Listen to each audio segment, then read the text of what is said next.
it's just me now. Welcome to Beyond Science 2. Despite of what we have learned about the human mind over the centuries, there are still so many corners of it that we do not understand. Among these things is the existence of psychic abilities. We have all been fascinated by it, and at one point in our lives even tried to see if we could bend a spoon by using our minds and a sheer force of will like a Jedi or someone from the X-Men to no results. After all, who could argue against just how amazing it would be to unlock a hidden power that has been nesting in the deep corners of our minds? At the height of the Cold War, even to this day, the government has explored potential use of psychics and their abilities in serving the country. From hundreds of pages of declassified documents from the Second World War and from beyond the conflict against the Soviet Union, the United States has conducted research and experiments to boost its military capabilities as it explores the realm of supernatural in a so-called psychic arms race. In today's video, we are going to step into a seemingly science fiction inspired history lesson as we look into the stories and studies that were conducted by the government in order to understand and potentially use psychic abilities. Number 1 is the Nazi occult organization Discovery. What may have possibly ignited a fire of interest in studying psychic powers by the government was when members of the Operation Alsos, a US scientific intelligence team, discovered documents from a Nazi science organization called Untitled, led by Heinrich Himmler himself at the end of the Second World War and the fall of the Nazi regime. According to the US military, the organization was full funded and quite vast for a science organization. But what's interesting is that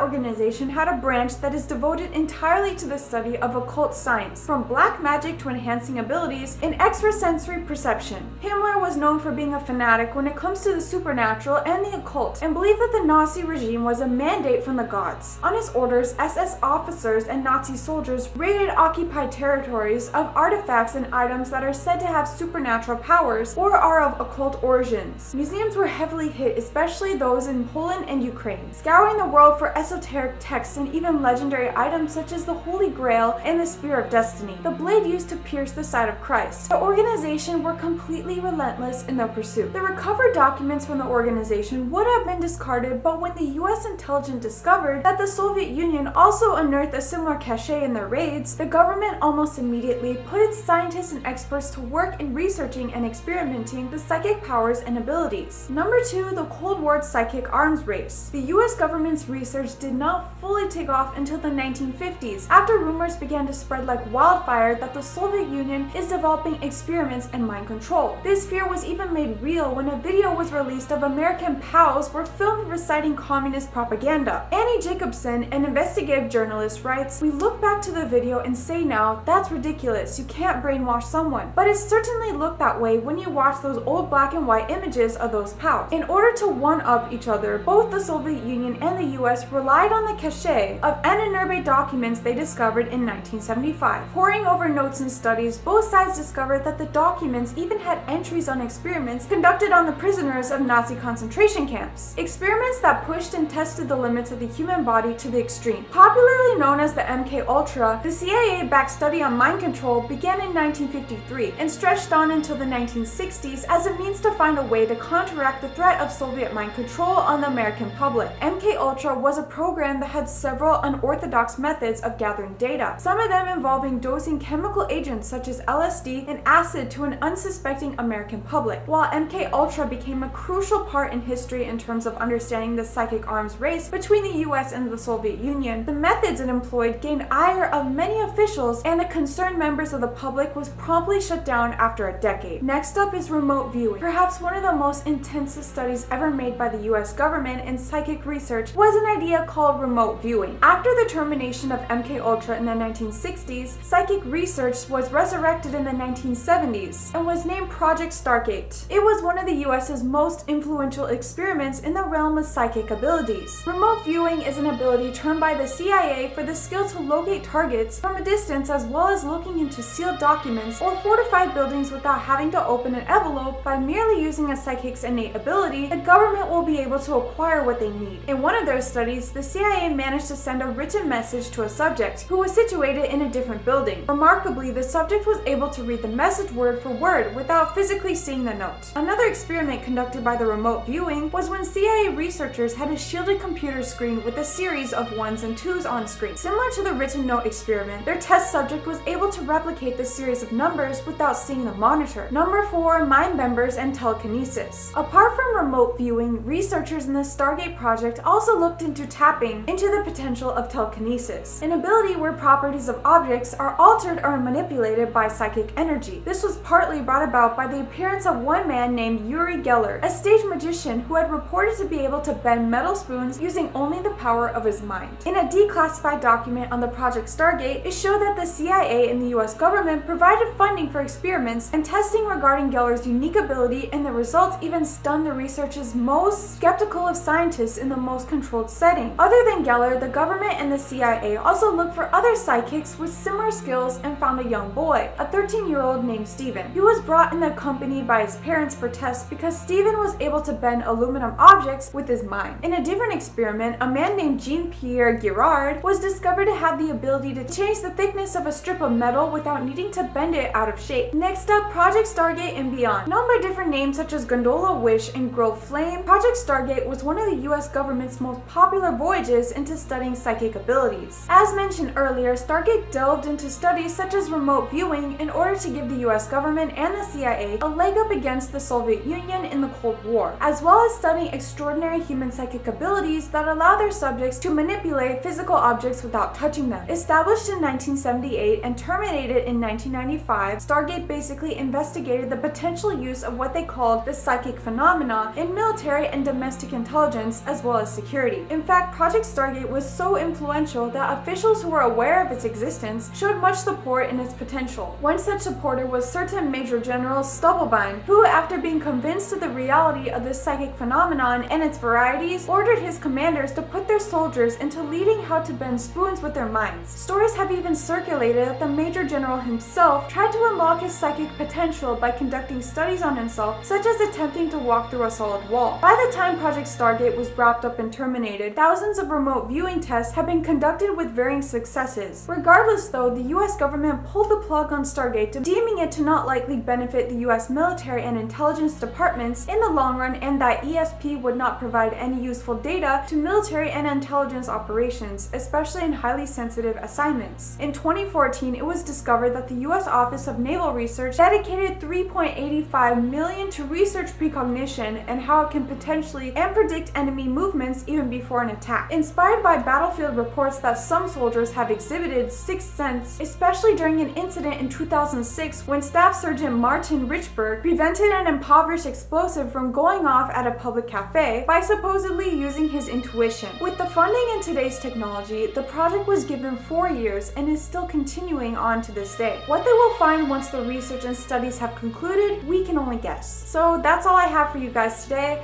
Thank you so much for watching. I'll see you next time. Bye!